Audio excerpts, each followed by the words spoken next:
দর্শক সমাজের রন্ধ্রে রন্ধ্রে ছড়িয়ে ছিটিয়ে রয়েছে গুম, খুন, হত্যা আর ধর্ষণের মতো অসংখ্য অভিযোগ।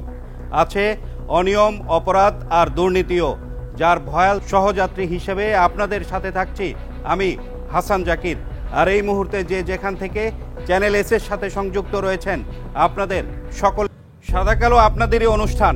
আপনাদের অনুরোধেই আমাদের অনুসন্ধান দল খতিয়ে দেখে ঘটনার নেপথ্যের ঘটনা, তুলে ধরে সেই ঘটনা থেকে সাদা আর কালোর পৃথকীকরণ।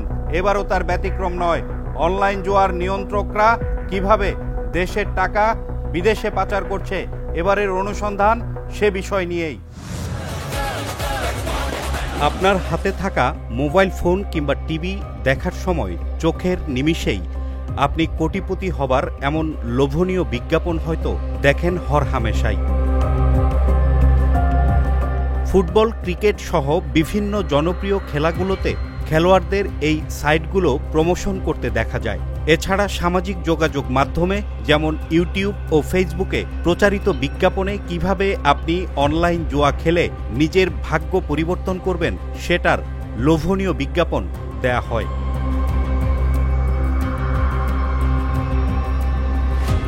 যদিও বাংলাদেশে জুয়া খেলা নিষিদ্ধ, ব্যক্তিগতভাবে 2 বা ততোধিক ব্যক্তির মধ্যে ফুটবল, ক্রিকেট বা অন্য কোনো খেলা নিয়ে বাজি ধরে বিজয়ীকে অর্থ বা মূল্যবান বস্তু উপহার দেওয়ার প্রচলন রয়েছে, যা ক্ষতির চেয়ে মজার জন্য করার প্রচলন বেশি দেখা যেত।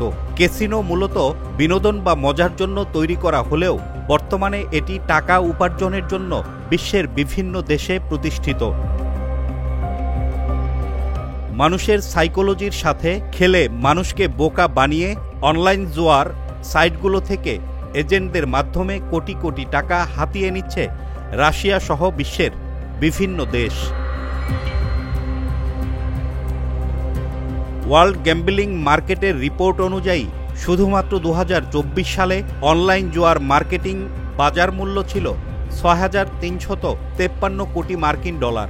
2025 সালে যার ব্যাপ্তি বেড়ে 11.7% বৃদ্ধি পেয়েছে। বিগত কয়েক বছরে অনলাইন ব্যাটিং সাইটগুলো জনপ্রিয়তা বেশ বেড়েছে। বিটিআরসির দেয়া তথ্য মতে সারা দেশে 50 লাখের বেশি মানুষ অনলাইন জুয়ায় আসক্ত। প্রতিদিন 300টিরও বেশি সাইটে চলে এই অনলাইন জুয়া, যেখানে প্রতি মাসে 1,32,175 কোটি টাকা লেনদেনের মতো ঘটনাও ঘটেছে। আর এইভাবে দেশের টাকা পাচার হচ্ছে বিদেশে। যদিও অপরাধ ও সমাজ বিজ্ঞানীরা বলছেন প্রযুক্তিগত ঘাটতির কারণে এই সকল অনলাইন জুয়া নিয়ন্ত্রণ বা বন্ধ করা সম্ভব হচ্ছে না। জুয়ার একটা হচ্ছে যে আগে অফলাইনে হতো, সরাসরি যেটা হতো সেটি নানাভাবে আইনশৃঙ্খলা বাহিনী চাইলে সেটা নিয়ন্ত্রণ করতে পারত, কিন্তু যখন অনলাইনে হয়, অনলাইনের এটা নিয়ন্ত্রণ করার মতো যথেষ্ট প্রযুক্তিগত যে সক্ষমতার প্রশ্নে আমাদের ঘাটতি আছে।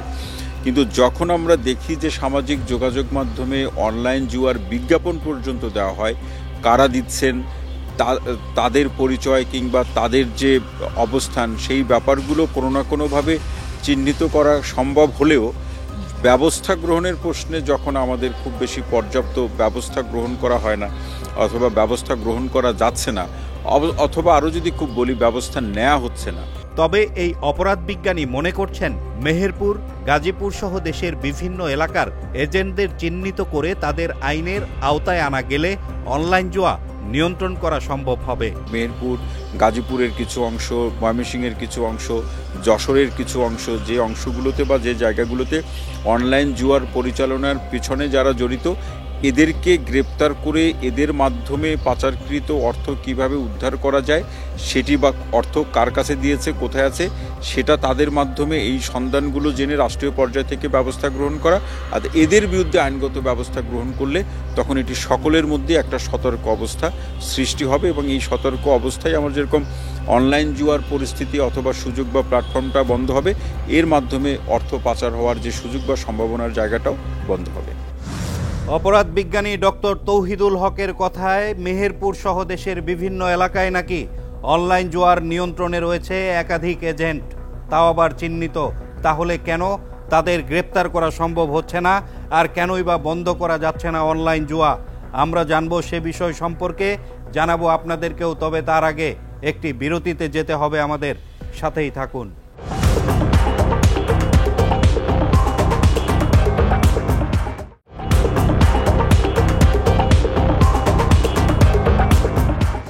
ফিরে এলাম বিরতির পর। দর্শক, বিরতির আগে আমরা কথা দিয়েছিলাম অনলাইন জুয়ার বিস্তার কেন রোধ করা যাচ্ছে না সে বিষয় সম্পর্কে আমরা জানব। তবে তার আগে চলুন জেনে আসি মেহেরপুর জেলায় কারা কিভাবে কোত্থেকে অনলাইন জুয়ার নিয়ন্ত্রণ করছে, আর কেনই বা এটাকে রোধ করা যাচ্ছে না।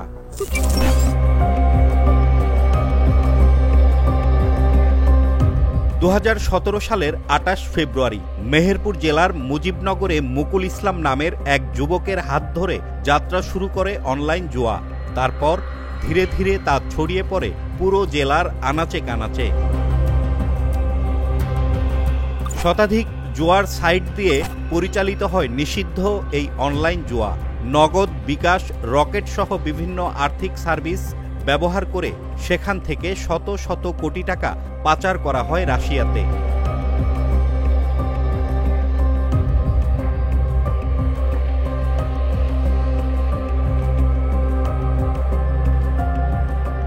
টিম সাদাকালোর অনুসন্ধানে বেরিয়ে এসেছে বেশ কয়েকজন অনলাইন জুয়ারুর আঙুল ফুলে কলাগাছ বনে যাওয়ার তথ্য।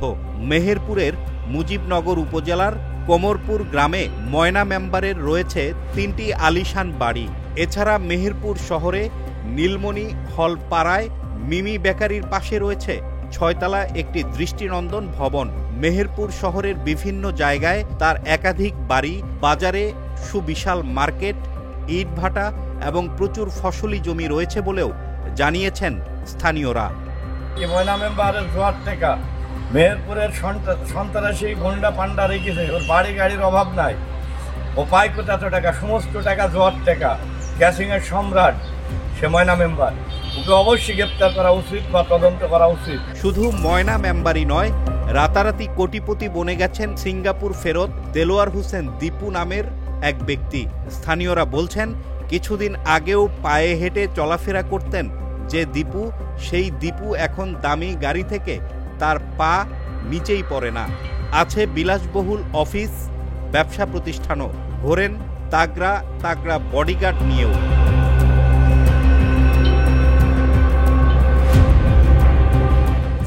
একই গ্রামের বাসিন্দা মোহাম্মদ শামীম রেজা। আছে বিশাল বিত্ত বৈভব, আছে একাধিক বাড়ি ও অঢেল টাকা। শামীমের তো কোনো টাকা পয়সা ছিল না, এত টাকা সে পাইল কই? নিশ্চয়ই সেটা জোয়ার টাকা। সেই টাকার গরমে এলাকায় বিশাল দাপট দেখে বেড়ায়, কাউকে মানুষকে মানুষ মনে করে না। এটার তো আইনত ব্যবস্থা নেওয়া উচিত ছিল, দেখা উচিত ছিল যে টাকা কিন্তু এত টাকা পাইল কোথায় সে।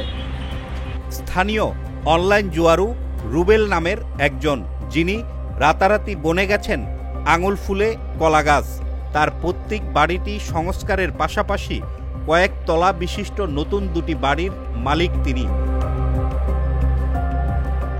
মুজিবনগর উপজেলার সাবেক চেয়ারম্যান আমান হোসেন মিলু, আব্দুস সালাম বাঁধন ও মিলু চেয়ারম্যানের ঘনিষ্ঠ সহযোগী মঈনুদ্দিন ওরফে ময়না, সবশেষ গ্রেপ্তার হওয়া সাবেক জনপ্রশাসন মন্ত্রীর স্ত্রী মোনালিসা ইসলাম, যাদের প্রত্যেকেরই রয়েছে নিষিদ্ধ এই অনলাইন জুয়ার অংশীদারিত্ব।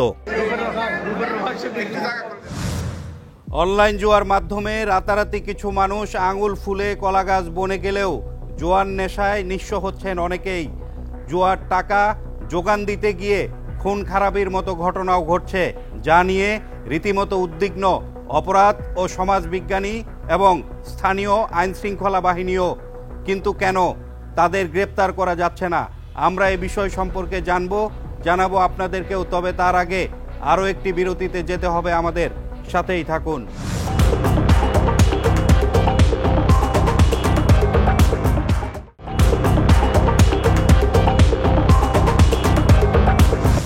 বিরতির পর আবারও স্বাগত চ্যানেল এসের অপরাধ ও অনুসন্ধানমূলক আয়োজন সাদা কালোতে। দর্শক, বিরতির আগে আমরা কথা দিয়েছিলাম মেহেরপুর জেলার অনলাইন জুয়া কেন নিয়ন্ত্রণ করা যাচ্ছে না সে বিষয় সম্পর্কে আমরা জানব। চলুন জেনে নেই। 2021 সালের 26 আগস্ট মেহেরপুরের গাংনী উপজেলার গারাডোব গ্রামে 2-3 জন সশস্ত্র সন্ত্রাসী প্রকাশ্য দিবালোকে গুলি করে খাদেমুল ইসলাম নামের এক ব্যক্তিকে। পরে তাকে হাসপাতালে নেয়ার পথে মারা যায় সে সময় খাদেমুলের কাছ থেকে উদ্ধার করা হয় 46 লক্ষ টাকা। স্থানীয়দের অভিযোগ, তার কাছে থাকা সেই টাকা ছিনিয়ে নেয়ার উদ্দেশ্যেই তাকে গুলি করা হয়েছিল। ওরা ব্যাংকের টাকা ছিল না, ওরা অনলাইনে জুয়া যে খেলা হয় ওই জুয়ার টাকা নিয়ে যাচ্ছে। ওকে অনেক আগে থেকে জুয়ার সাথে জড়িত। ওকে অনেক আগে থেকেই জুয়ার টাকা চলছে, তো আঙুল ফিলি করা গাছ হয়ে গেছে।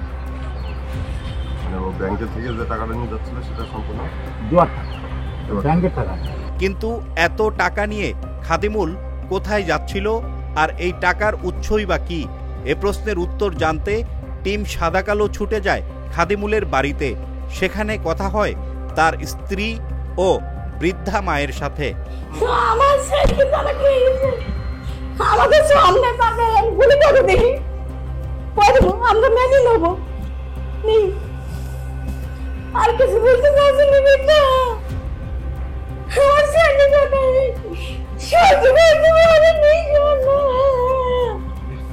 তাকে তো হত্যা করার উদ্দেশ্যই ছিল, মনে হয়েছিল কেন শুনেননি যে কিনা মানে প্ল্যান করেছিল যে কি নীলকুঠি আমসিপি নীলকুঠি যে 1 মাস আগে এনে প্ল্যান করেছিল যে ওনাকে আমি মারবো।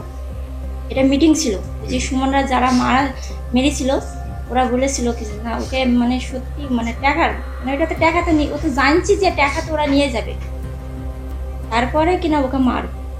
মানে ওই উদ্দেশ্য মানে মানুষের মনে করবে যে টাকা নিয়ে দিছে, টাকা নিতে যেয়ে খাদিমুল মারা গেলেও তার মৃত্যু নিয়ে নানা প্রশ্নের জট বাসা বেঁধেছে জনমনে। জানা যায় তার মৃত্যুর প্রকৃত কারণ নিষিদ্ধ অনলাইন জুয়া। গাংনীর গারাডোব এলাকার খাদিমুল ইসলামই শুধু নয়, অনলাইন এই জুয়ার নেশায় সর্বশান্ত এলাকাটির অনেকেই। যারা জুয়া খেলা খেলছে, যা জুয়ার সাথে সম্পর্ক, তারা আজকে অনেক কোটিপতি হয়ে যাচ্ছে। জুয়ার সাথে সম্পর্ক থেকে আজকে অনেক মানুষ গরিব হয়ে যাচ্ছে। আজকে তারা খেতে পাচ্ছে না, আজকে তারা পথে অসহসে ঘুরে বেড়াচ্ছে। টিম সাদা কালোর অনুসন্ধান দল কথা বলার চেষ্টা করে অনলাইন জুয়ার বেশ কয়েকজন এজেন্টের সাথে। তাদেরই 2 জন নিজের পরিচয় গোপন করে কথা বলেন সাদা কালোর সাথে। তবে বেশিরভাগই পাশ কাটান সাদা কালো টিমকে। 10 মানে কি 10,000 এই দেখো 40 গেল ভাইয়া, 40,000 বুকে পাঠালাম আমি। জি জি ঠিক আছে, এরকম এই যে 20 থাকলো, 20 পাঠাও। এই যে 40 গেল, এই যে কিউআর কোড 40। মানে কয় মিনিট করে? এই দেখো কতক্ষণ টাইম, 5টা 21 দিয়েছি। এই 5টা 6 5টা 21 15 মিনিটের মধ্যে এই 20,000 শেষ। 20,000 শেষ, আবার 20,000 দিয়েছে, আবার 40,000 করে ফেলেছি। একদিনের খেলা 40 30 50, তাহলে কত হচ্ছে? একদিনের 2 লাখ 5 লাখ 10 লাখ এরকম খেলেছি, বুঝতে পেরেছি। তো অনেক টাকার এখানে হিসাব করলে তো 50 লক্ষ টাকা আসবে। মিনিমাম 30 লাখ টাকা, এখানে 30 লাখ টাকা। 30 মানে মিনিমাম কাছে আমি এই খেলে লেনদেন করে প্রায় 1-2 কোটি টাকা। আমি যদি 10 লাখ খেলি, আরো 10 জন তো খেলছে, তাহলে যদি মিনিমাম 20 লাখ 30 লাখ করে যদি প্রতিদিন খেলে, মানে টাকা লাখ বা টাকা নোট দেয়, তাহলে লাখে যদি 4,000 টাকা করে রাখে, তাহলে 20 লাখে কত আসছে এই হিসাব করলে হবে। মাসে কত আসছে এই হিসাব করলে তো বেড়ে আসবে, বছরে কত আসছে এই হিসাব করলে বেড়ে আসবে। 2021 সাল থেকে কাজ করতেছি। এখানে আমরা শতকরা লাখে 6,000 টাকা পাই। আমরা প্রতি মাসে 30-40 লাখ টাকা কামাই করলেও কয়েক হাজার কোটি টাকা আমাদের রাশিয়াতে চলে যাচ্ছে। এই জন্য আমি এখান থেকে সরে আসছি। তো আমরা মনে করি এখানে আমাদের কাজ করা তো না করাটাই ভালো। মানে শতকরা কত টাকা পান আপনি এখান থেকে? মানে 100 টাকায় কত টাকা আপনার? 6 টাকা। 100 টাকায় 6 টাকা, আর বাদ বাকি পুরোটা রাশিয়ায় চলে যাচ্ছে। 6,000 ইনকাম, আবার যে তুলতো 7,000, মোট লাখে 13,000 টাকা ইনকাম। ভরা 6,000 প্লাস 7,000, মোট 13,000 লাখে। তাহলে দেখা যাচ্ছে একজন, আমি দেখা যাচ্ছে 20 লাখ খেলে ফেলেছি একদিনে। তো 20 লাখ টাকা আসছে। আমি যদি 20 লাখ খেলি, তাহলে আরো তো আছে, তাহলে কেমন পরিমাণ টাকা হতে পারে হিসাবে? দেশের টাকা বাইরে চলে যাচ্ছে না, এটা তো বাইরের খেলা, বাইরে খেলা না, এটা সম্পূর্ণ তো রাশিয়ান, ইন্ডিয়া ডিল করে, রাশিয়া ডিল করে। খেলাটা যেমন এই যে শয়তানের নিঃশ্বাস আছে না, টাকালে মাথায় কোনো কাজ করে না, যা চাবে তাই দিয়ে দেবে, এই সেম। সম্প্রতি বিটিআরসি 331টি অনলাইন জুয়ার সাইট বন্ধ করে দিয়েছে জানিয়ে মেহেরপুর জেলা পুলিশ সুপার মাকসুদা আক্তার খানম টিম সাদা কালোকে জানান, সুনির্দিষ্ট অভিযোগ পেলে পুলিশ কাউকেই ছাড় দেয় না। ক্যাসিনো কাণ্ডের কারণে বাংলাদেশে মেহেরপুর জেলাটি বিখ্যাত, এখন বিখ্যাত বলবো না, আমি কুখ্যাত বলবো। এই সংক্রান্ত অপরাধ নিরসনে আমাদের সাইবার পেট্রোলিং সার্বক্ষণিক কাজ করছে। মাঝে মধ্যে আমরা অভিযান পরিচালনা করে থাকি। আর অতি সম্প্রতি একটা মামলা হয়েছে যেখানে 2 জন গ্রেফতার হয়েছে। জুয়া প্রতিরোধ আইন 2023, এটাকে আমরা দ্রুত যাতে কার্যকর করা হয় আমরা সেটার জন্য অপেক্ষা করছি। ঊর্ধ্বতন কর্তৃপক্ষের কাছে আমরা পত্র লাভ করেছি। এটা হলে হয়তো আমরা এই ব্যাপারে আরও বেশি ভূমিকা রাখতে পারবো, কার্যকরী ভূমিকা রাখতে পারবো। অনলাইন জুয়ার ব্যাপারটি, ক্যাসিনো কাণ্ড যেগুলো হচ্ছে এখানে, এগুলো সার্ভেলেন্সে রেখেছে। আমরা কাজ করে যাচ্ছি। আমরা আশা করি, আশাবাদ ব্যক্ত করছি যে আমরা এই ব্যাপারে শীঘ্রই আরও খুব জোরালো ভূমিকা রাখতে পারবো। তারা যতই চালাক হোক বা যত ট্যাক্টফুলি হোক, এদেরকে আইনের আওতায় আনতে পারবো বলে আমার দৃঢ় বিশ্বাস। তো এই ব্যাপারে আমি সকলের সহযোগিতা কামনা করছি। এদিকে মেহেরপুরের চিহ্নিত কিছু অনলাইন জুয়ার এজেন্ট ও সংশ্লিষ্টরা আইনশৃঙ্খলা বাহিনীর হাতে গ্রেপ্তার হলেও কোনো প্রক্রিয়াতে বন্ধ হচ্ছে না নিষিদ্ধ এই অনলাইন জুয়া।